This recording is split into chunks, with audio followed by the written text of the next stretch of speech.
Good morning, September 3rd, 2024. First Tuesday of September. And this is our Real Talk 101 episode 102.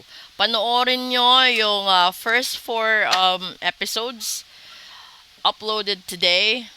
And then dun nyo malalaman kung ano yung mga mensahe talaga para sa araw na ito. Lalong lalo na ito yung mga araw na paborito ng mga mambabarang, mangkukulam, taga-sumpa, at mga tagagawa ng gayuma.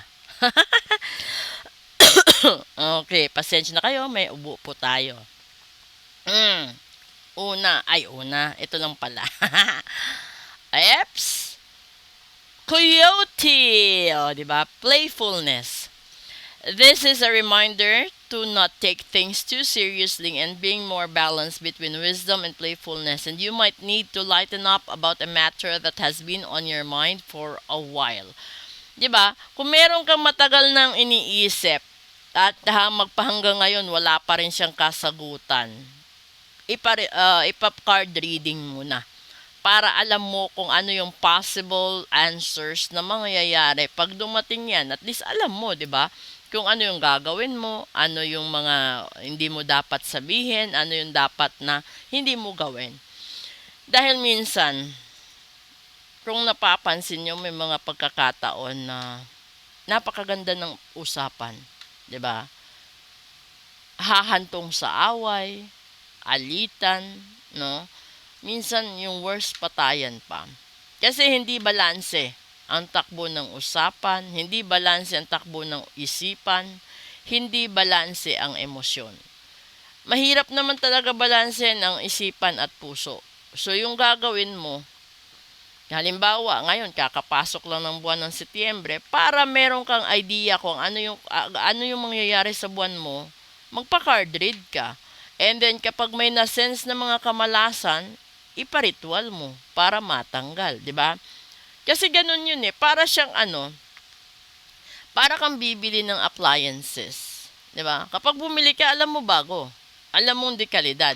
Pero hindi mo malalaman kung meron siyang factory defect unless gagamitin mo siya. And then hindi mo rin alam kung yung factory defect madidetect mo within the warranty period, 'di ba? So ganito 'yun. So parang ritual din, parang buhay din natin na kailangan mong magpa-reading para alam mo yung gagawin mo, pipiliin mo, 'di ba? And then kailangan mong magpa-ritual para protection 'yun, na hindi masira pang kabuhayan mo, hindi mapariwara ang mga anak mo, hindi mamalasin trabaho mo, hindi masusulan ang amo mo, hindi masusulan ang mahal mo at yung mga tao, pamilya mo. Kasi minsan, dahil sa mga sulsol, nagkakaroon ng hindi pagkakaintindihan, nagkakaroon ng malaking gulo.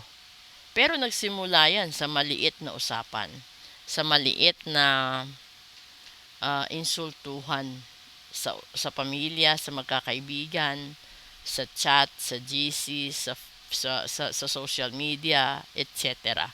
So kung ayaw niyong mangyari yan, yun nga yung solusyon dun. Magpa-card read ka, magpa-ritual ka, para lahat-lahat yun matanggal. At iba kasi yung private reading kesa live, at dahil yung live maraming vibration. Yung private reading kasi one-on-one yan. Depende sa inyo kung gusto nyo via chat, via email, via video call. Ganun. Pwede yun. So, all you have to do is to leave a message or drop a comment kung gusto nyo magpa-reading, gusto nyo magpa-ritual, magpagawa ng pampaswerte, magpagawa ng pangtanggal ng kamalasan, etc. etc. Okay? So, good luck sa lahat-lahat at doon sa mga natamaan ng calamities ni Enteng, no. Yun nga, at panoorin nyo yung daily episode ko ngayon. Kasi isa yan sa parte sa makalumang nakasanayan na yan. Isa yung sumpa ng isang taong may sama ng loob sa mundo, na bago siya nawala, gumawa siya ng napakalakas na sumpa na iniwan niya sa bawat pintuan ng tao, ng pamilya. So, kapag yung nagkataon yung pamilya na yon, hindi gaano ka lakas ng proteksyon, matatamaan ka. Ibig sabihin, mahina ang protection mo kaya ka tinamaan. Dahil kung malakas ang protection mo sa sarili mo, sa pamilya mo, at sa mga mahal mo sa buhay, hindi ka matatamaan. At kalimitan kasi, ugali ng Pinoy, hihintayin pang tatamaan bago siya magkaroon ng protection, di ba? Yun nga sinasabi, precautionary measures is better than cure. So, kaso, nagkataon Pinoy, so hihintayin pa talagang mangyari yung lahat-lahat bago ka magkaroon ng protection. O, di ba? Nasira na lahat bago mo pinagawa. Dapat sana, ginawa mo bago pa nangyari.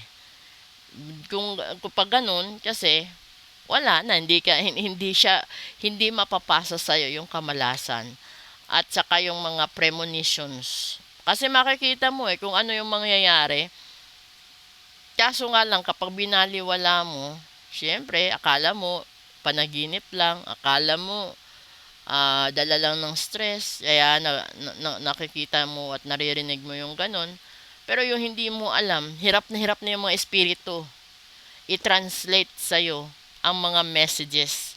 Kaso nga lang, masyado kang busy. Na sa sobrang busy mo, nagulat ka nangyari. Okay? So, thank you and good morning. Please do follow, like, and share my YouTube channel as well as yung Facebook ko. Sa mag-subscribe sa YouTube ko, may malaking regalo ako. Invite your friends to subscribe sa YouTube channel ko, lalong-lalo na pag nag-subscribe ka and then nag-like ka doon sa mga episodes, malalaman nyo at doon ko mismo sasabihin. Okay? Thank you!